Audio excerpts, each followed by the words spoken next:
I don't know how much, like, say, Edmonton as a whole, views drum and bass, but it's definitely, like, obviously much more popular than it was when I was, say, 16. And, so I call that a big success for hopefully everything I did over those years. So, I mean, to see where it is now is incredible. Come again.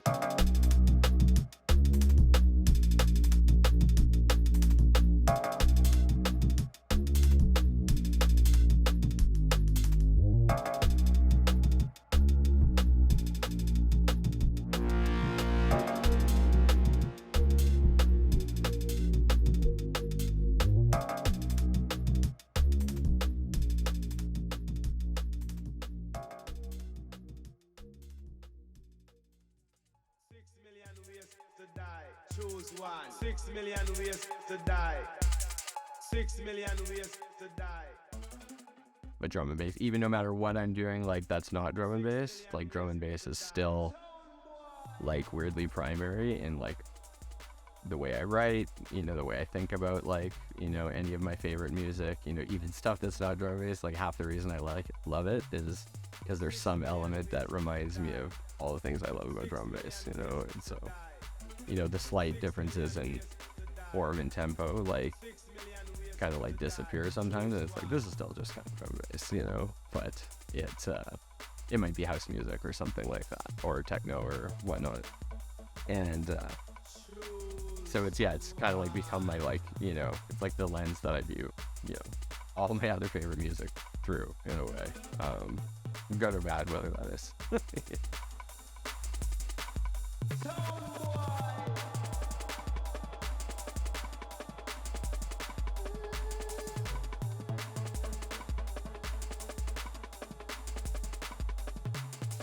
6 million ways to die. 6 million ways to die. 6 million ways.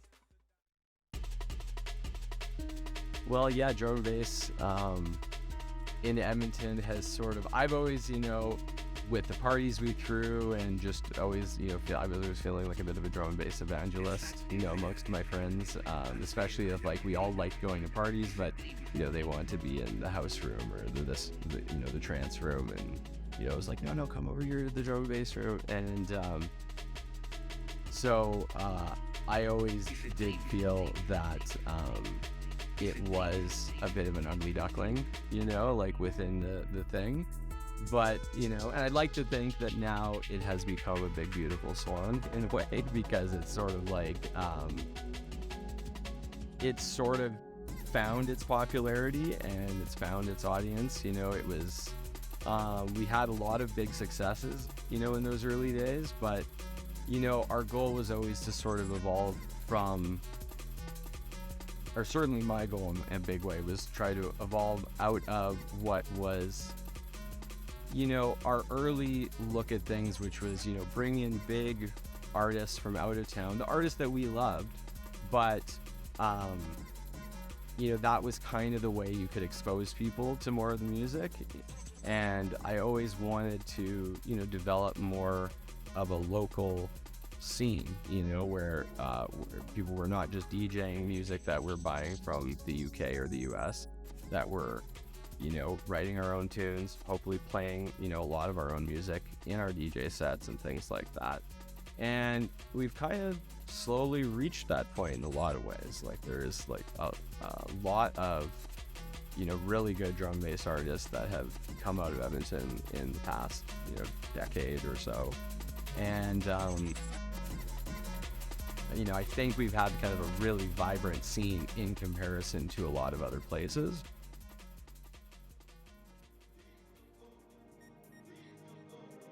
In the final little phase of it, I was falling in love with all this new dubstep stuff and sort of finding in it the same things that I found in early drum and bass, and it sort of almost refreshed me back into, now not drum and bass just yet. It was sort of like a kind of a proto drum and bass, and it had a lot of the elements that, like, rave, what we would call rave before it was even defined as, he'd call these little micro genres. And there were, you know, people like I was saying, like Kelsey, who had kind of kept the torch up, you know, for it, while several of us went off and, you know, played in the dubstep world for many years.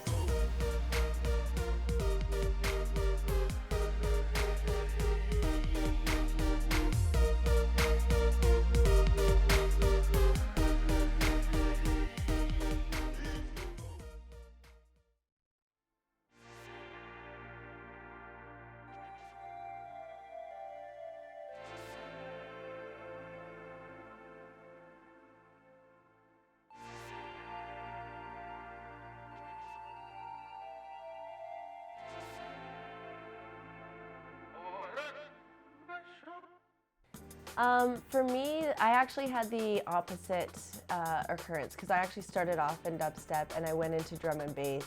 So when I got into drum and bass, that place for me was home. Part of the reason I was able to keep it going had to do with me participating on Bass Drive Radio. So I was able to put Edmonton, or keep Edmonton still on the map as a place that really loves drum and bass. With the loss of one of the venues that we had in Edmonton, it meant that the spaces that some other promoters were using, it did make it quite difficult for them to obtain again. I would say that when it came down to it, we kind of told everybody what we were doing. And the biggest thing was it didn't really want to come in and just like step on everybody's toes. So everybody was very supportive of the idea. And I would say I've worked closely with Dean and Donovan on a lot of other shows before. So there was always a huge sense of camaraderie as opposed to competitiveness. There can always be the response that when somebody starts a new company or starts throwing shows, that there can be a sense of proprietariness to what people, to what the scene is, because it's so close-knit. I think everybody can feel a little bit possessive about it in a way, and that's not what happened with NAB. There was no, set to undermine or set to do any shady businesses. So, yeah, I would definitely say that they made the room for me to do this and to do it easily. 10 years ago, 20 years ago, there was a bit of competitiveness as everybody, we were younger, we didn't know better.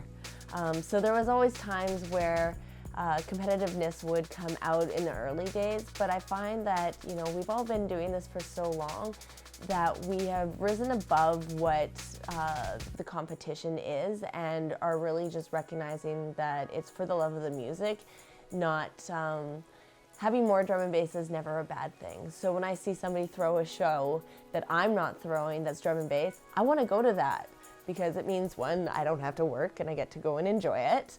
But two, it means that we are succeeding, and the more drum and bass, the better.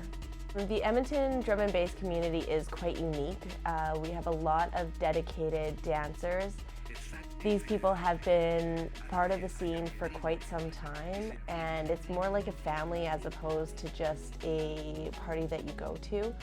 We're all quite close, and the drum and bass aspect of it is what brings us together, and where most of us met and how we all participate in our social structures. I personally believe it never really left, because if it had left, we wouldn't have the community response that we had. I think it just went dormant for a bit.